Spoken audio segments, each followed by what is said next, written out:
Francesco Bagnaia est donc champion du monde MotoGP 2022. C'était hier du côté de Valence, théâtre du dernier GP de la saison, dans une ambiance extraordinaire où la tension était palpable. L'Italien de 25 ans a mis fin à 13 ans de disette italienne. Et le dernier sacre de Valentino Rossi en catégorie reine, c'était en 2009. Ducati qui accompagne et qui a mené Francesco Bagnaia jusqu'au sommet cette année, met fin également à une belle disette de 15 ans. Et le dernier titre pilote de Casey Stoner, c'était en 2007. Et puis 50 ans de disette qui ont également pris fin, avec à nouveau un tandem italien, machine et pilote, qui deviennent champions du monde. Le dernier, c'était bien sûr Agostini sur une Ducati en 1972, autant dire une éternité. Et puisqu'on est dans les chiffres, eh bien continuons dans cette lancée. 265, c'est le nombre de points marqués par Pecco Bagnaia sur toute la durée du championnat. 17, c'est le nombre de points d'avance à l'arrivée de ce GP de Valence sur son principal rival et donc dauphin et vice-champion du monde Fabio Quartararo. 10, c'est le nombre de podiums de Pecco Bagnaia, et 7, le nombre de victoires de l'Italien. Bref, des statistiques de champion du monde à ne pas douter. Alors bien évidemment, en France, on se pose toujours la question de la légitimité du titre de Francesco Bagnaia. Il a la meilleure machine, la machine la plus cheatée de tous les temps. Il y a eu des consignes d'équipe,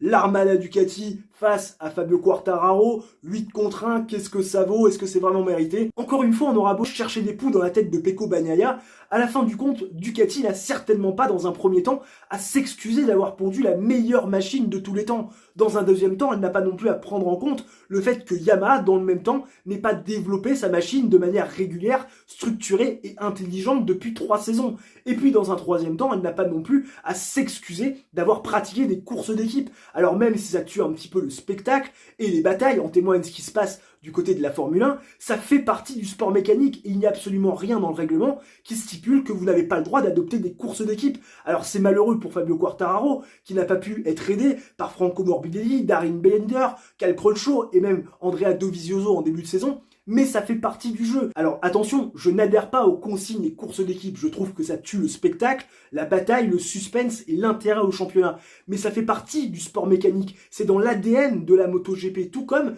les performances de la machine. Et on sait que Ducati, cette année, ils ont mis tout bout à bout pour qu'il y ait un champion du monde italien sur une machine italienne. Ça fait des années qu'il travaille sur cette moto. Luigi Dall'Igna, qui est un véritable magicien, qui aujourd'hui a complètement changé l'essence même de cette machine, la faisant passer de monstre de puissance sur la ligne droite à toujours aussi performante dans ce domaine, mais beaucoup plus adaptable et notamment beaucoup plus agile dans les parties sinueuses, avec énormément de vitesse de passage en courbe. Bref, une moto très complète, un team totalement solidaire autour d'un seul homme, Pecco Bagnaia, et ça finit par être champion du monde. Et l'importance d'une team qui développe une machine est tellement importante, eh bien que Fabio Quartararo, cette année, a demandé des comptes à Yamaha et à Lin Jarvis pour que ce qui s'est passé en fin de saison 2021 et sur toute la saison 2022 ne se reproduise pas en 2023. Eh oui, parce qu'il y a quand même une gueulante de la part de Fabio Quartararo qui, quand même, a voulu qu'on l'écoute. Et c'est vrai que Yamaha, depuis 3 saisons, bon, ça se regarde un petit peu dans le blanc des yeux, ça se tourne les pouces, notamment Lin Jarvis, qui est quand même le plus gros responsable de ce fiasco en 2022, en ne faisant aucune amélioration majeure depuis 3 saisons sur la M1 de Fabio Quartararo. Donc cette année, on a décidé, à la demande de Fabio Quartararo, de faire venir un ingénieur européen ancien de F1 pour essayer de développer cette machine et rattraper le retard sur la Ducati. Alors bien évidemment, on aura déjà premières impressions et surtout des premiers éléments de réponse sur la performance de cette Yamaha 2023 qu'on annonce quand même assez performante. Dès demain, sur les essais de Valence, on va voir si cette Yamaha peut réduire l'écart avec finalement les Ducati sur cette partie de ligne droite, avec cette puissance moteur qui a tellement fait défaut à la marque bleue depuis des années et des années. Et puis on va voir aussi s'il y aura toujours autant d'agilité dans les courbes, plus de vitesse de passage en courbe, et puis surtout s'il y aura toujours une moto aussi fiable que cette année ou que même l'année d'avant. Encore une fois, ça on aura les réponses plutôt l'année prochaine, mais ce qui est sûr, c'est que Yamaha cette année a décidé d'écouter ses pilotes, ce qui n'était pas le cas au milieu des années 2010, alors qu'ils avaient pourtant Valentino Rossi et Jorge Lorenzo, 2 des 3 meilleurs pilotes du monde à l'époque. Donc c'est vous dire à quel point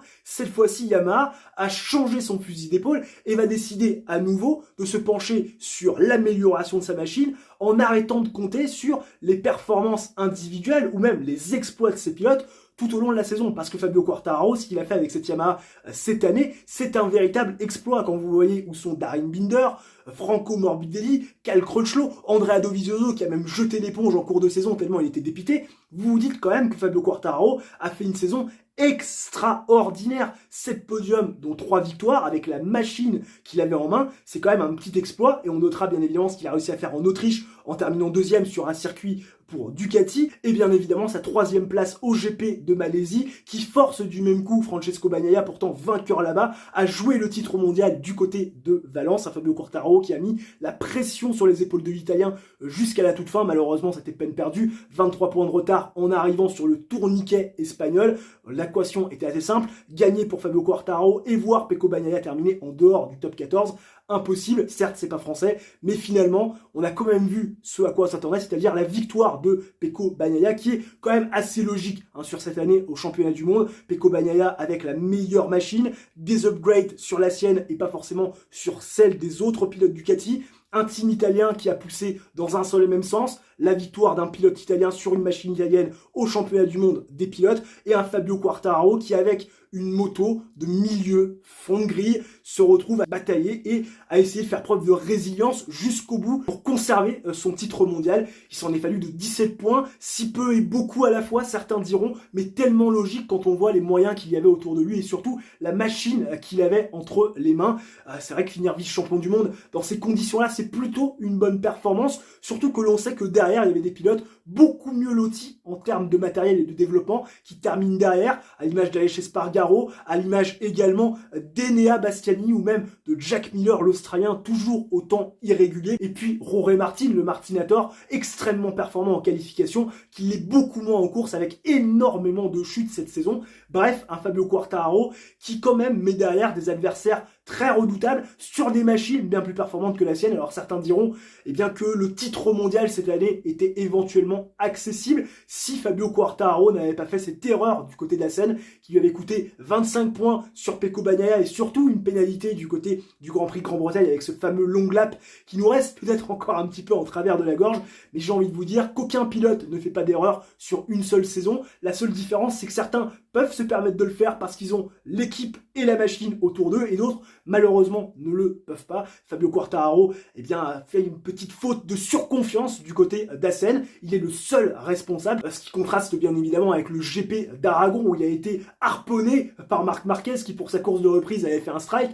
Manque de peau, Fabio Quartararo faisait partie des quilles. Et puis bien évidemment le GP de Malaisie où Yamaha avait fait une énorme erreur de pression de pneus. Souvenez-vous, il pleuvait comme vache qui pisse et Fabio Quartararo n'avait aucun grip. Il avait vu Francesco Bagnaia finir top 3, bien aidé par un Johann Zarco qui avait bouché un petit peu Marc Marquez et surtout qui avait décidé de laisser son coéquipier italien devant alors qu'il pouvait certainement aller chercher le podium et la victoire. Fabio Quartararo qui avait perdu très gros ce jour-là puisqu'il avait fini en dehors des points. Fabio Quartararo qui n'avait pas pu confirmer sa bonne forme sur les circuits mouillés. Rappelons quand même qu'il a fait 2 podiums cette année sur le mouillé, devenant l'un des top pilotes bien évidemment dans ces conditions, même si ce jour-là, à cause de la pression de pneus, eh bien on n'a rien pu voir de ce talent et surtout de ses progrès de Fabio Quartararo. Donc autant vous dire que je dirais plutôt que l'incapacité de Yamaha à développer correctement sa moto et surtout l'incompétence de Yamaha à proposer les meilleurs réglages à Fabio Quartararo, c'est pour moi la cause de cet échec au classement pilote et de cette entre guillemets